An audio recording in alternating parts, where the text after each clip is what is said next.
What was your profession? Well, after I came out of the Navy, I never wanted to go into the ministry, but I wound up going into the ministry, and I became a pastor. Oh. And I served a pastor in Ohio for 27 years before I retired. I am 92 of age now. In which city? Warren, Ohio. Is that a suburb of? Cleveland and Youngstown. Uh-huh. Right on the Pennsylvania border. So were you a Catholic pastor? No, evangelical. Oh. But you were raised Catholic? Well, I was born a Catholic, but then my eyes opened up and I switched. Did you switch for your wife's sake? No. Oh, no. I had a vivid dream that I was preaching, and then I went into the ministry. I never had a desire to go into ministry when I was in the Navy. That came later. But I'm going to tell you something else. Yeah. I didn't realize at the time, but being aboard a Navy fuel ship at aviation gas, we were kept at the end of every convoy. Nobody wanted to be anywhere near us. The only company we had was a munition ship. But many close calls that we had between some suicide submarine and kamikaze, we were never touched. And it's a humbling experience to know that God had a calling in my life, that my ship was never touched by enemy forces, and we all came back alive. So was that part of a calling, you feel, a divine? Yes, yeah? Oh, definitely. Although Yeah. I didn't realize it at the time, though. Yeah. It's only after I got home, and even after I was married, I had a vivid dream of my being a preacher. What was the church that you worked at? Christian Assembly. Fought in the Pacific. And his dad came from Italy. And maybe introduce yourself to Yeah. What's your name, sir? Barney Leone. Barney, where are you from? New York City originally. Which borough? Bronx. What borough? Well, there are other boroughs. The Bronx is the only one of the We five don't boroughs. think so. That's the Bronx is the only borough that's attached to the mainland. You know that. That's right. Okay, all right. Rest of Islands. Okay, so during an earthquake, I guess you're safe, right? Yes. Good. Well, I live in West Hills now. Okay. These photographs, when are they from? Well, my dad is from World War I, and he was born 1897, and he was in the 2nd Division, Indian Head Division in the infantry. He fought in the Argonne Woods, Bella Woods, Chateau Thierry, Where in France. Uh-huh. He got the Purple Heart in France. And this is me, 20 years old, and I fought in the Pacific. I was at Iwo Jima and Okinawa and the Philippines. I was on a Navy fuel ship, AOG-10, U.S. at Damascus. I have the flag that was flying on my ship during that time. It's on the table if you want to look at it. Did you tell him that you came from the mainland, that you didn't belong in the water? I did. By the way, my claim to fame is I fell overboard in Pearl Harbor. I survived, evidently. How did you wind up in the water? Just falling off the boat. Well, I mean, did the boat get hit? No. Oh, okay. No. Just an accidental falling off. Somebody pushed me. That's great. What does this group mean to you? Well, this is my first visit to this particular group. Uh-huh. I'm honored to be here. They invited me as a veteran from World War II. And by the way, if you guess my age, I'll buy you a drink. I think I stand a better chance of guessing your weight. Try that too. I guess 150 pounds. Almost. Okay. No, I'm 92 years old. You're 92 years old? Yes, sir. And what's it like coming to World War II veteran reunions for you? Well, you know, I get invitations to speak at a lot of schools about World War II history. Yeah. I feel it's my mission duty to do that because, in my eyes, I don't consider myself to be a World War II hero. I consider myself to be a World War II survivor. The real heroes are the ones that lay down their lives for us to enjoy the freedom that you have and I have now along with you. Yeah. So I find it my mission now, since they can't be here to speak about what they did for us, I do it to the young people today. I want them to understand that freedom cost somebody but their lives, and they should cherish that freedom and get along with one another. Do you feel the young people today are taking that for granted? Yes, they are. They do. Do their teachers do a good job in inculcating to them? No, they don't do a good job, but they do a good job by inviting us to speak to them, and you should see how well received I am and they're impressed what I tell them, and they tell me that there's something that they learn about their freedom they didn't take, they took for granted, and now they appreciate it more than ever after I explain it to them. What ages or what grades I come? usually go in high schools. High school. Yeah, Oaks Christian High School. Matter of fact, if you go on Google, put my name on Google, you'll see some of the videos. Oh, they tape you in the classes? Yes, They put it out for other people to see? I guess so. I don't put it on my own. Although my name is Barney, and Barney Google, I don't know if you know that song. Yeah. And maybe that has something to do with it. I don't know. There's a more famous Barney that might come up before the Barney Google. When I meet some young kids, they think I'm going to sing I Love You, You Love Me. All right. I'm Barney the Dinosaur. Is your given name Bernard? No, my given name is Bonifacio. Oh, so you're like Tony Bennett. In fact, there's an island in France, Corsica, that's named Bonifacio Island. It's a beautiful island in Corsica, the island of Corsica. Are you the king of the place? No, but I'm the patriarch of the Leones in Italy, though. You're the patriarch of the Leones? Yes, I am. I'm 92 years of age. I'll be 93 in September. Okay. I'm the oldest one around. I suppose you could go to Sierra Leone. In the Sierra. Yeah. You know what? I was telling somebody I was getting a lot of headaches. I thought it was my hat with my pins, medals on there. I found out I was wearing my halo too tight. That's great. Very nice, very nice. Would you tilt your head down? Let me see some of those. Zoom in on. What are those pins, by the way? Would you like to? Or this? What are these medals? I have the Victory Medal. I have the Asiatic Medal. I have the Atlantic Pacific Medal, rather, and I also have the medal from the Philippine Islands, and I have recognition from China too, as well. Which is the Yankees batting championship medal? What's that? You have a New York Yankees batting championship medal? I don't have that, but I do remember some of the old players. Who do you remember? Red Ralph, Ruffing, Bill Dickey, Lou Gehrig, of course, and I saw Babe Ruth in an exhibition too. As you were a kid? Yes. The PAL used to take us to the Yankee Stadium, the Polo Grounds, and Ebbets Field.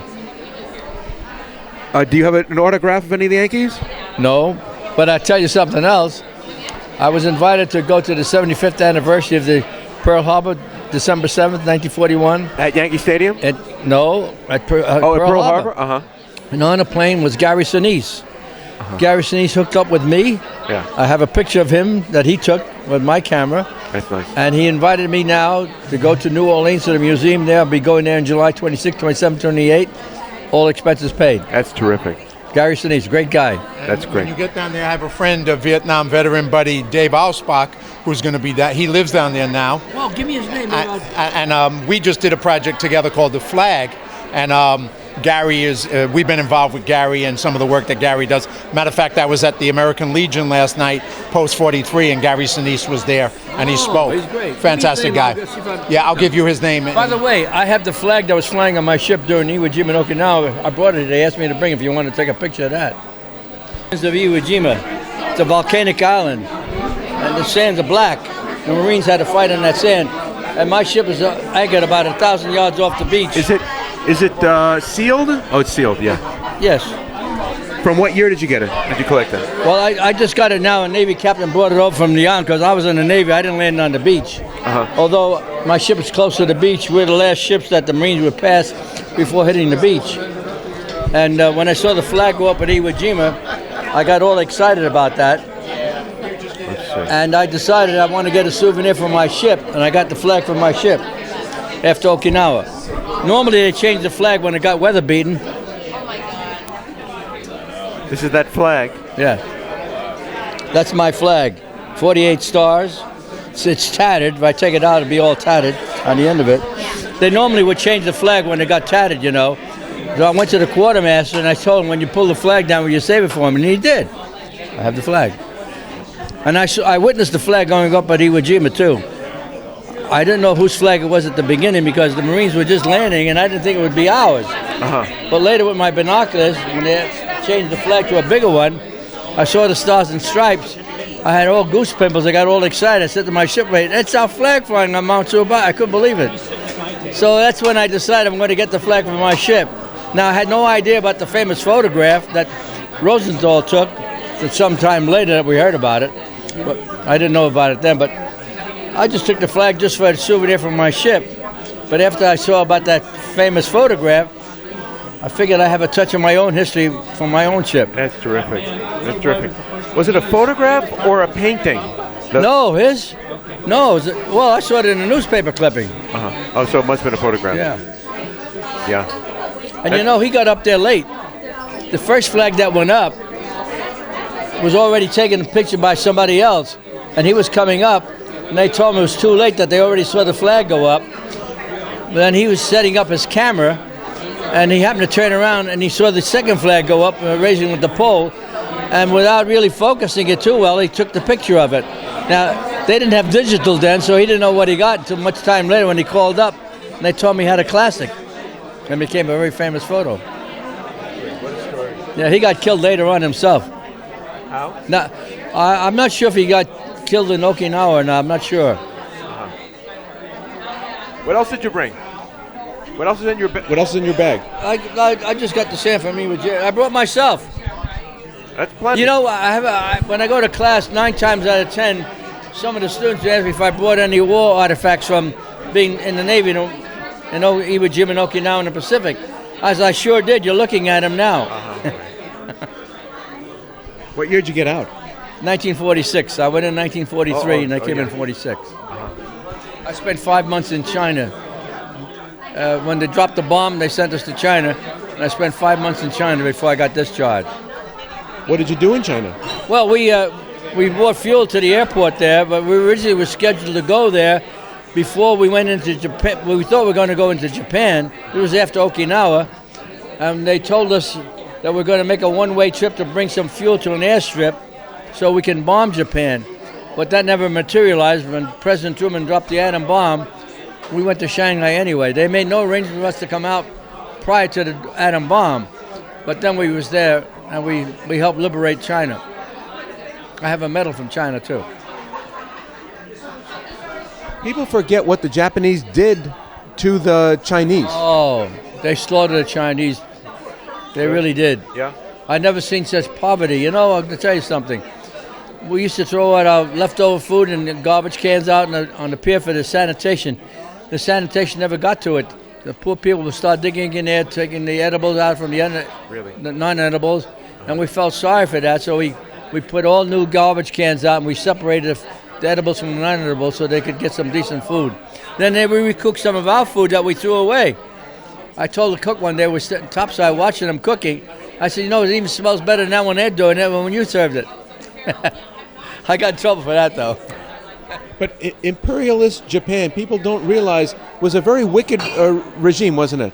Oh, yes. They tortured our Marines. Unbelievable. Did they? Yes, they did.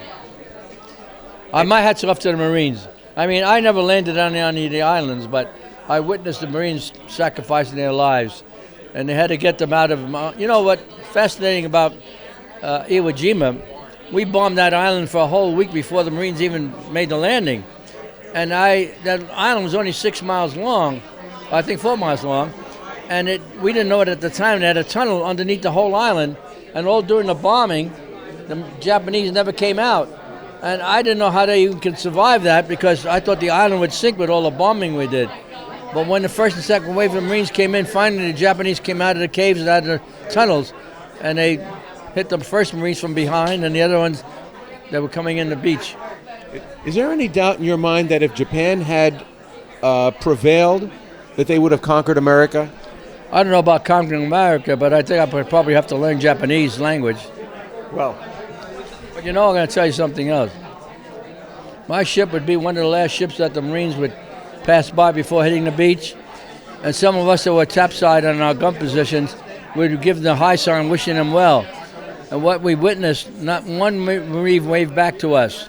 And what I saw that comes vivid in my mind to this very day, they were holding their rifle by their chin, stern, looked frightened. I know I would be frightened myself. And they were going into that island. And I was trying to think, I wonder what they were thinking that we were waving to them. I was trying to put myself in their position. And what came to my mind was, you know what, you sailors are fortunate or lucky. You're staying anchored and we're going in. And unfortunately, some came floating back out. They didn't make it.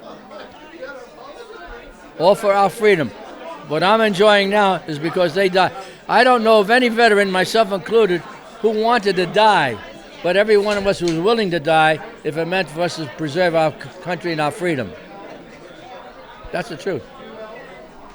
Do you feel that we've lost that patriotism in this country? Well, what's going on today, you know, unfortunately, even the latest shooting that we just had, they shot the senator there, congressman rather, Yeah. at the ball field. Well, Yeah. you know, what I don't appreciate, some of these people that are demonstrating, I don't mind demonstrations, but freedom of speech, it doesn't mean that you have to be rioting and begin to destroy property and killing people. And when freedom of speech is not only for you yourself, it's for everybody else as well. And some of these people don't want anybody else to say something except they had the right to say. I think that's what's wrong. So when I go to the schools, I make that clear to them. I am making them understand that freedom is for everybody to enjoy.